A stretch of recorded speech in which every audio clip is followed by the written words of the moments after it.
ربی یسر ولا تعسر وتمم بالخیر وبک نستعین یا فتاح رب زدنی علما۔ آج ہم دوسرے سبق کی شروعات کر رہے ہیں۔ پچھلے سبق میں ہم نے لفظ کی تعریف پڑھی تھی۔ لفظ وہ ہے جو انسان کے منہ سے کوئی بات نکلے اسے لفظ کہا جاتا ہے۔ پھر لفظ کی دو قسمیں تھیں، لفظ موضوع اور لفظ محمل۔ تو لفظ محمل کا تو سلسلہ وہیں ختم ہو گیا تھا، اب لفظ موضوع کی نسل آگے چلے گی۔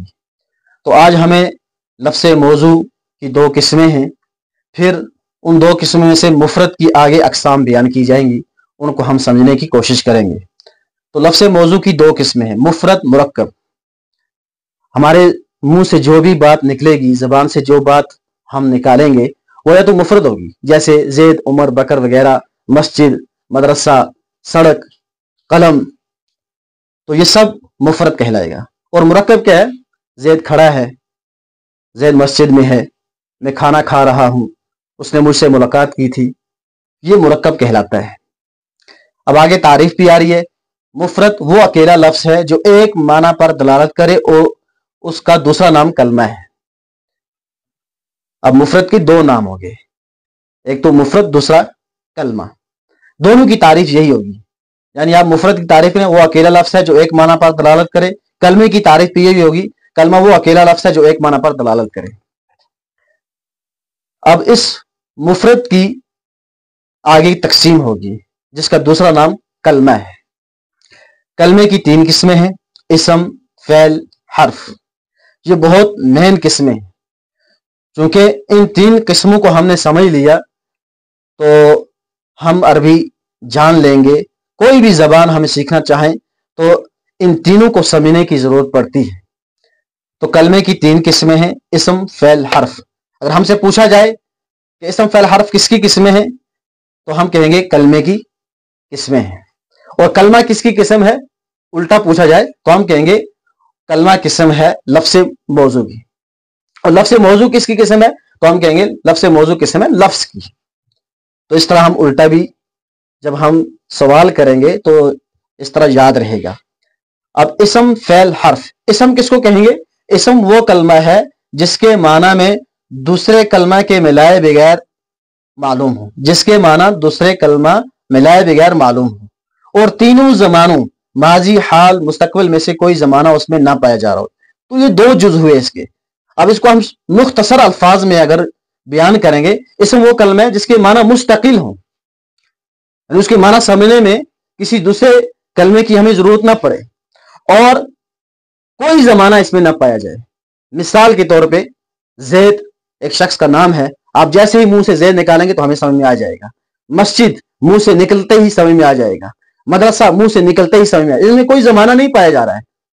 اور اسم کو یاد رکھنے کے لیے ہمیں ضروری ہے کہ ہم یاد رکھیں کہ جتنے بھی اشخاص کے نام ہیں وہ سب اسم کہلاتے ہیں۔ وہ آنکھیں بند کر کے ہم کہیں کہ یہ اسم ہے۔ جگہوں کے جتنے بھی نام ہیں، مثال کے طور پہ گبرا، ٹنگڈار، کپواڑہ، سری نگر، ہندوستان، پاکستان، بنگلہ دیش، جتنے بھی جگہوں کے نام ہیں وہ سب اسم ہیں۔ اور ایسی جتنی اشیاء یعنی چیزوں کے جو نام ہیں وہ بھی اسم ہیں۔ جیسے یہ میرے ہاتھ میں ایک چیز ہے تو اسے مار کر کہیں گے یہ اسم ہے۔ یہ وائٹ بورڈ ہے، یہ اسم ہے۔ یہ دیوار اسم ہے۔ اور اسی طرح آس پاس جو بھی ہمیں جو چیزیں نظر آ رہی ہیں ان کے کچھ نہ کچھ نام ہوں گے تو وہ سب اسم کہلائیں گے۔ تو یہ ہوگی اسم کی تعریف کہ وہ کلمہ ہے جس کے معنی دوسرے کلمے کو ملائے بغیر سمجھ میں آ جائے اور کوئی زمانہ اس میں نہیں پایا جا رہا ہے۔ فعل وہ کلمہ ہے جس کے معنی دوسرے کلمے کے ملائے بغیر معلوم ہو اور تینوں زمانوں میں سے کوئی زمانہ اس میں پایا جا رہا ہو۔ اب دونوں میں پہلا جز سیم ہے، اس کے معنی بھی بغیر دوسرا کلمہ ملائے سمجھ میں آ رہے تھے اور فعل کے معنی بھی دوسرا کلمہ ملائے بغیر سمجھ میں آ رہے ہیں۔ لیکن فرق یہ ہے کہ اسم میں زمانہ کوئی نہیں پایا جاتا، یعنی ماضی، حال، مستقبل کوئی زمانہ نہیں پایا جاتا۔ فعل میں تینوں زمانوں میں سے کوئی ایک زمانہ ضرور پایا جائے گا۔ تو اس لحاظ سے فعل اسم کے مخالف ہو گیا، اس میں زمانہ نہیں پایا جاتا، فعل میں زمانہ پایا جاتا ہے۔ اب جیسے فعل کی مثال، جیسے اس نے کھایا، وہ پیتا ہے، وہ سوئے گا، وہ دیکھے گا، اس نے مجھے دیکھا تھا، وہ دیکھتا تھا، یہ سب جو مثالیں ہیں یہ فعل کی مثالیں ہیں۔ اور اس کے بعد تیسرے نمبر پہ ہے حرف۔ حرف کی تعریف، حرف وہ کلمہ ہے جس کے معنی دوسرے کلمے کے ملائے بغیر معلوم نہ ہوں، یہ دوسرے کلمے کا محتاج رہتا ہے۔ جیسے ہم اردو میں مثال دیں، سے، کو، تک، ہم دن بھر تک تک کہتے رہیں گے، کسی کو کوئی معنی سمجھ میں نہیں آئیں گے۔ سے کہتے نہیں سمجھ میں آئیں گے، میں کہتے نہیں سمجھ میں آ جائے۔ اب میں سے ایک بات مجھے یاد نہیں آئے گی، ایک میں کون سا میں ہوتا ہے؟ جیسے ہم کہتے ہیں زید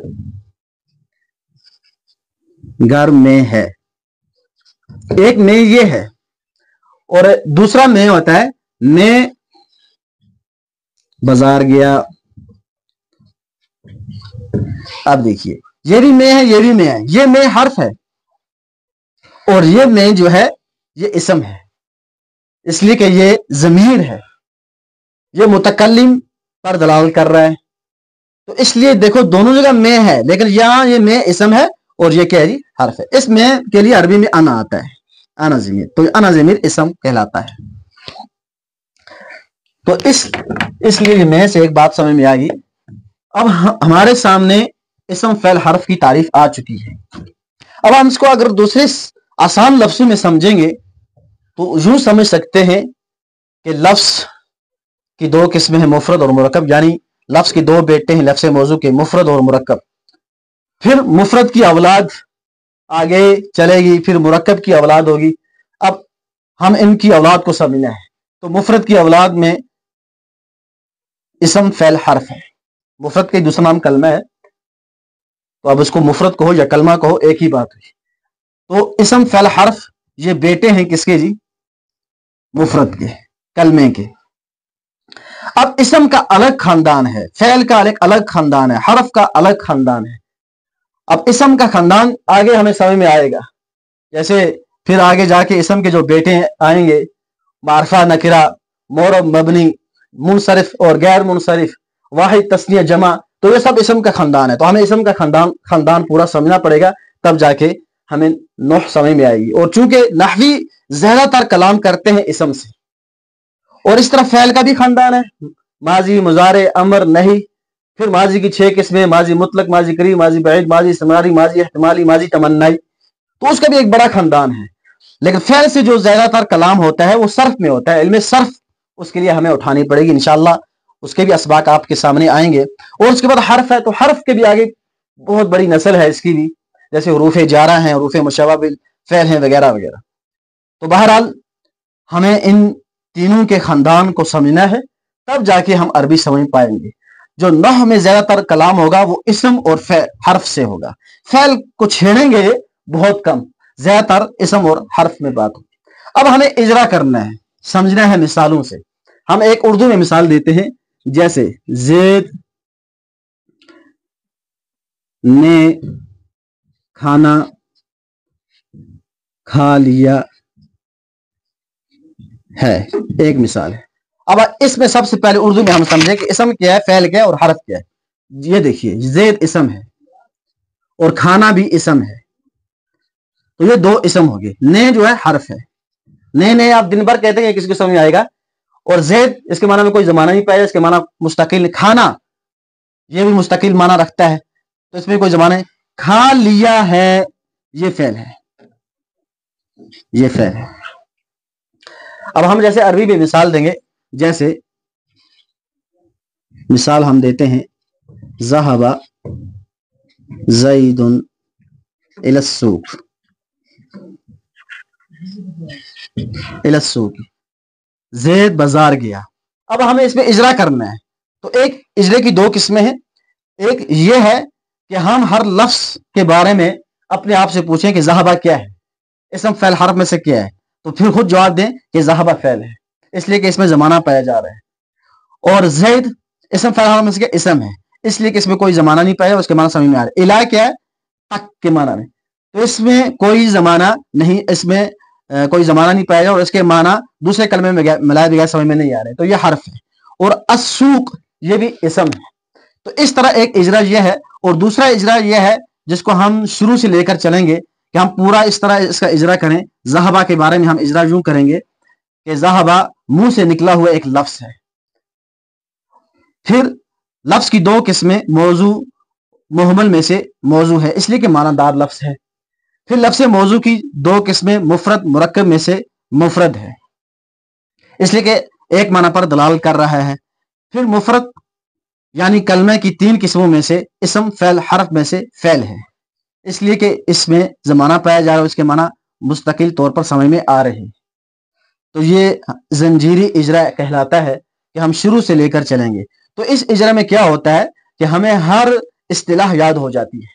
تو دونوں اجرا کا ہم اہتمام کریں. ایک اجرا یہ ہے کہ الگ الگ طور سے ہم اپنے آپ سے پوچھیں یا دوسرے کسی سے پوچھیں یا وہ ہم سے پوچھے کہ ذہبہ کیا ہے بتاؤ، زیدن کیا ہے، الہ کیا ہے، السوق کیا ہے، اسم فعل حرف میں سے یہ سب کیا ہے. تو ان کی ہم نشاندہی کر دیں کہ ذہبہ فعل ہے، زید اسم ہے اور الہ حرف ہے اور اس طرح السوق اسم ہے. تو جب ہم پہچان لیں گے ہر جملے میں، جب ہم پہچانیں گے اسم کون ہے، فعل کون ہے، حرف کون ہے، تو یوں سمجھ لیجئے کہ اب جملے کو ملانے کا طریقہ اور ترکیب کرنے کا طریقہ ہمارے لیے آسان ہو جائے گا.